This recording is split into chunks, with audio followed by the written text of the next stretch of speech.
किराएदार बेटा। उठ जा नालायक, सुबह के 8 बजने को है। तुझे एग्जाम नहीं देना क्या? थोड़ी देर और सोने दीजिए ना पापा। तू उठता है या फिर मैं तेरे ऊपर पानी फेंकूं? रोज गधों की तरह सोता रहता है, पेपर की कोई टेंशन ही नहीं है। और एक हमारा समय था जब हम पेपर में फेल होने के डर से रात भर पढ़ा करते थे, सो ही नहीं पाते थे। तो क्या आप वापस का बदला मुझसे लेंगे? 15 मिनट बाद उठ जाऊंगा, आप प्लीज जाइए, मुझे डिस्टर्ब मत कीजिए। इतना कहकर रौनक रजाई ढककर फिर से सो जाता है। तू ऐसे नहीं मानेगा, रुक मैं अभी पानी लेकर आता हूँ। बस फिर क्या था, इतना कहकर वो भागते हुए बाथरूम में जाते हैं और पानी की एक बड़ी सी बाल्टी लाकर रौनक के ऊपर फेंक देते हैं। पानी पड़ते ही रौनक झट से उठ जाता है। ये आपने क्या किया पापा? अब तू उठेगा नहीं तो यही करना पड़ेगा ना।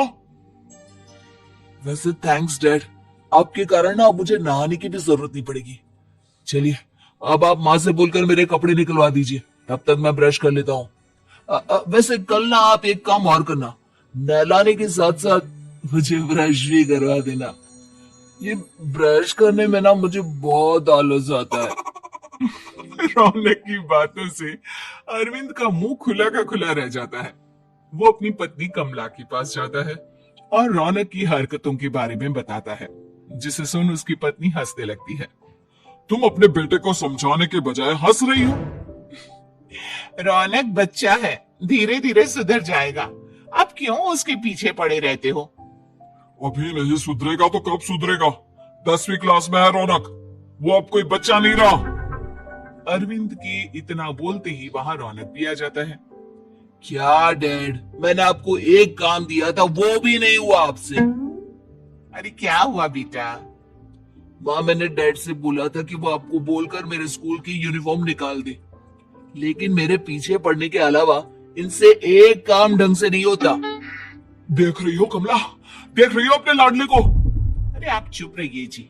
चलो बेटा, मैं तुम्हें कपड़े निकाल कर दे देती हूँ बस। ऐसे ही साल पर साल बीतते जाते हैं, लेकिन रौनक के रवैये में कोई बदलाव नहीं आता। वो पहले से भी ज्यादा आलसी और पूरी तरह अपने माता पिता पर निर्भर हो जाता है। 2 साल बाद पता नहीं कहाँ गायब रहता है पूरे दिन, अब तक तो आ जाना चाहिए था। अरे आप इतनी फिक्र क्यों कर रहे हो उसकी? दोस्तों के साथ खेल रहा होगा, आ जाएगा अभी। ये कोई टाइम है खेलने का? 10 बजने वाले हैं, इतनी रात में कौन खेलता है? कमला कुछ कहती उससे पहले ही रौनक वहां आ जाता है।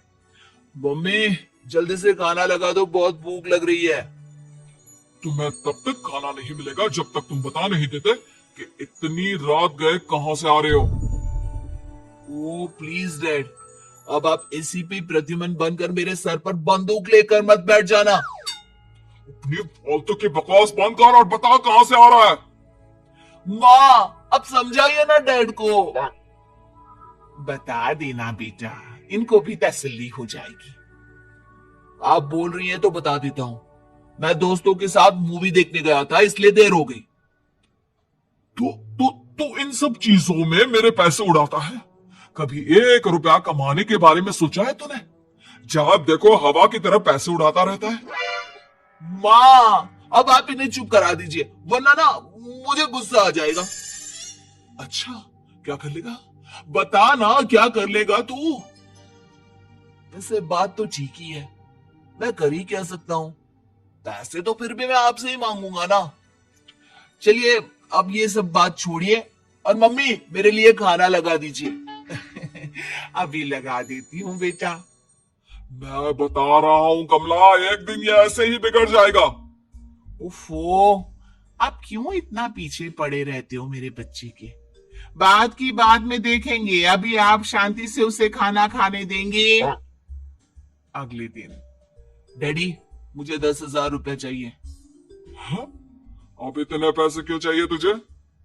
डैड अब बिना सवाल किए कभी पैसे नहीं दे सकते क्या? जब तक तू बताएगा नहीं तुझे पैसे भी नहीं मिलेंगे। अरे अब आप अपने बेटे को पैसे भी नहीं दे सकते? नालायक, तेरी उम्र के लोग नौकरी करते हैं और एक तू है जो नौकरी करने का नाम ही नहीं लेता कभी। आप लोगों के होते हुए भला मैं नौकरी क्यों करूं? अरे हम कब तक पैसे देंगे तुझे?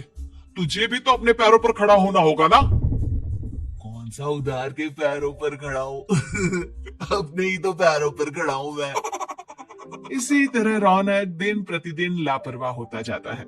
उसकी लापरवाही को देखते हुए अरविंद और कमला अपने बेटे की शादी कराने का फैसला लेते हैं और 1 महीने के अंदर अंदर ही रौनक की शादी मेघा नाम की लड़की से करा देते हैं। शादी के कुछ दिन बाद, रौनक, मुझे एक अच्छी सी साड़ी चाहिए, आप ला दोगी ना? हाँ, क्यों नहीं। कितने तक की आती है साड़ी? यही करीब 5,000 तक की।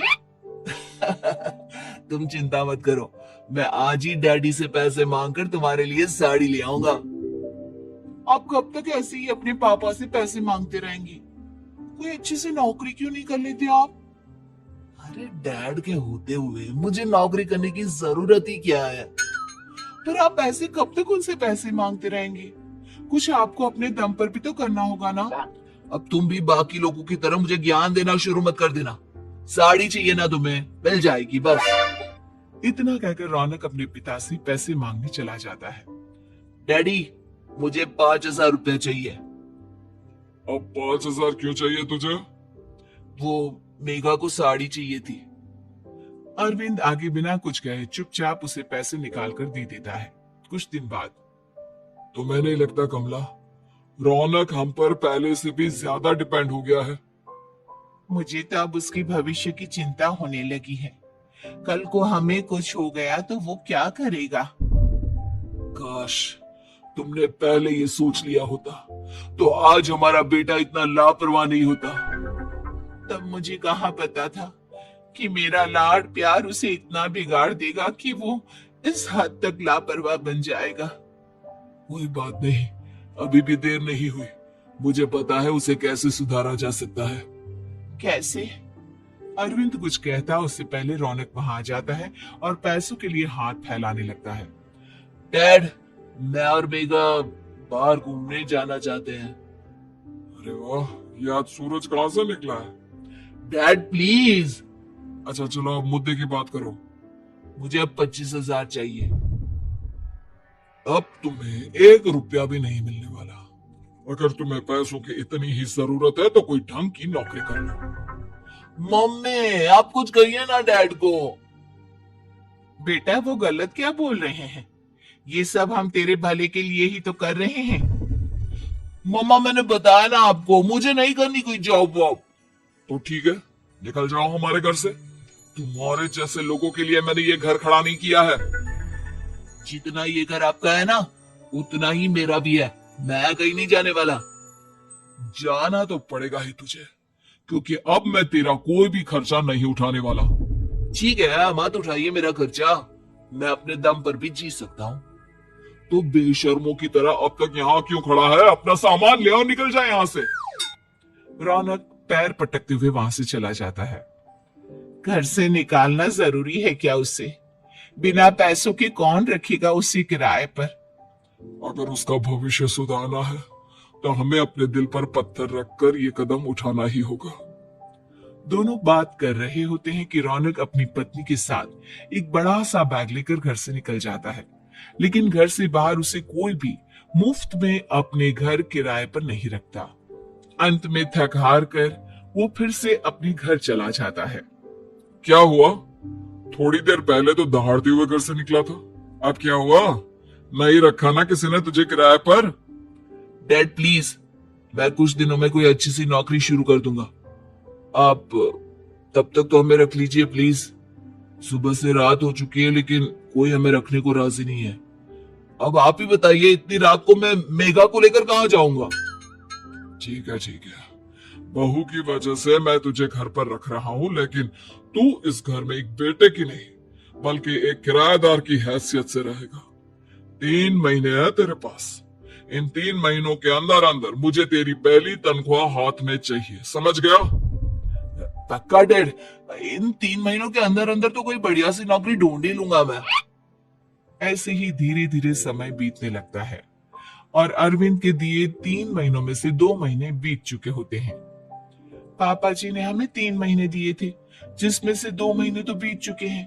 अब ये आखिरी महीना बचा है। अरे तुम चिंता मत करो, आज मेरा ना 2 जगह इंटरव्यू है, दोनों में से कहीं ना कहीं तो जॉब लगी जाएगी। अच्छा, all the best. Raunak interview के लिए निकल जाता है, जिसके बाद शाम में रौनक घर आता है। कैसा गया इंटरव्यू? आपकी नौकरी लगी या नहीं? अरे पहले सांस तो ले लेने दो अच्छे से। बताइए ना, मुझसे तो जरा भी इंतजार नहीं हो रहा है। वो दरअसल बात यह है कि मेरी नौकरी तो लग चुकी है, लेकिन पैसे बहुत कम है। कितने पैसे हैं? 15,000। इतने में अरविंद और कमला मिठाई का डिब्बा लेकर आ जाते हैं। बधाई हो बेटा। हम जानते थे तेरी जॉब जरूर लगेगी। लेकिन मेरी सैलरी बहुत कम है मम्मा। कम है तो क्या हुआ, धीरे धीरे बढ़ जाएगी। हाँ बेटा, हम तो बस चाहते थे कि तू अपने पैरों पर खड़ा हो जाए। मतलब अब आप मुझे घर से नहीं निकालेंगे? नहीं, ये सब हमने तुझे जिम्मेदार इंसान बनाने के लिए किया था। Thank you mummy papa. अगर आप दोनों ऐसा नहीं करते तो मुझे कभी अपनी जिम्मेदारियों का एहसास तक नहीं होता।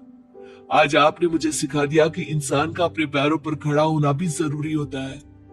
इतना कहकर रौनक झट से अपने माता पिता के गले लग जाता है और अपनी कमाई की पहली तनख्वाह वो अपने माता पिता के हाथ में सौंपता है। इस तरह रौनक एक गैर जिम्मेदार व्यक्ति से एक जिम्मेदार व्यक्ति बन जाता है।